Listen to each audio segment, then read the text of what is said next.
Good afternoon, everybody. This is Jo Ray Perkins, candidate for the United States Senate here in Oregon. Today I want to talk a little bit about media treatment.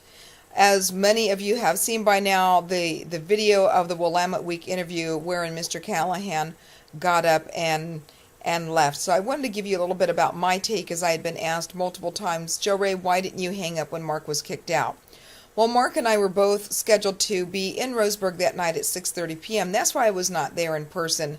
I was going to have to drive from Albany up to Portland, be there for 30 minutes, and then leave to make it to Roseburg in time. In fact, Mark was actually planning on leaving at 2:30. Well, it was clear early on that they were more interested in what the two so-called front runners were saying than they were the other three candidates for this position. The question on the Affordable Care Act came in, and then they switched gears, wherein Mr. Callahan quizzed them why were they not going to get to answer the question, and Willamette Week said what was their show, and they would get to answer the questions how they wanted to. Eventually, I was asked about balancing the budget, and I also asked, well, don't I get to answer the Affordable Care Act question? And at the same time, Mr. Callahan is talking over me. Well, I finally got to answer the question, and I said, well, I'm not going to worry about it not being able to answer the question on the Affordable Care Act because it is part of the budget. And how would I balance the budget? Well, first of all, we cannot afford the Affordable Care Act, as it is already estimated to be at least 1/6 of the federal economy, which is just not something that can be paid for in our system. But then I went on and I explained in a class that I had at Oregon State University, we had to take one of the past president's budgets and balance it. So I opted for George W. Bush's 2005 budget. Folks, I was able to balance that budget. This is what I did. I did a 10% across the board cut in every department except for the military. 10%, so doable. Now, there was one line item called Other that I got rid of. I did find out later that CIA was in Other, and maybe CIA should be under Homeland Security instead of just some nebulous Other account. But I got rid of all of that, left our military intact, and yes, our military budgeting needs to be changed in how they operate, as do all the other departments. Bottom line is, the budget was balanced, and there was money left over.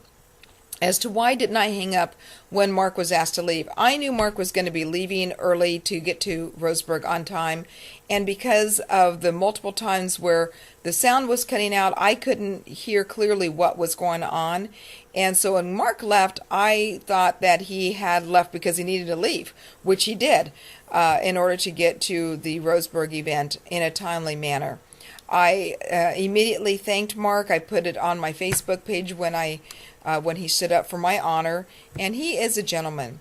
Folks, I think that Mark has got a great future ahead of him.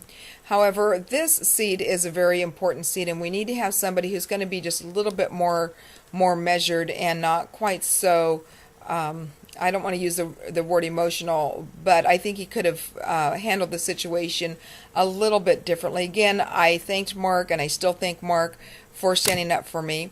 I do ask for your vote. 17 days is all we have. Ballots are due back by May 20th. Folks, if you're tired of the big money, mainstream, media-backed, political machine in D.C. or Oregon backed, endorsed by special interest group backed candidates, if you're tired of all that, don't vote for the two that the media is telling you they're the ones to vote for. It's time to elect a true constitutional, pro-life conservative. My name is Jo Ray Perkins. I ask for your prayers, I ask for your support, and I ask for your vote. Thank you very much.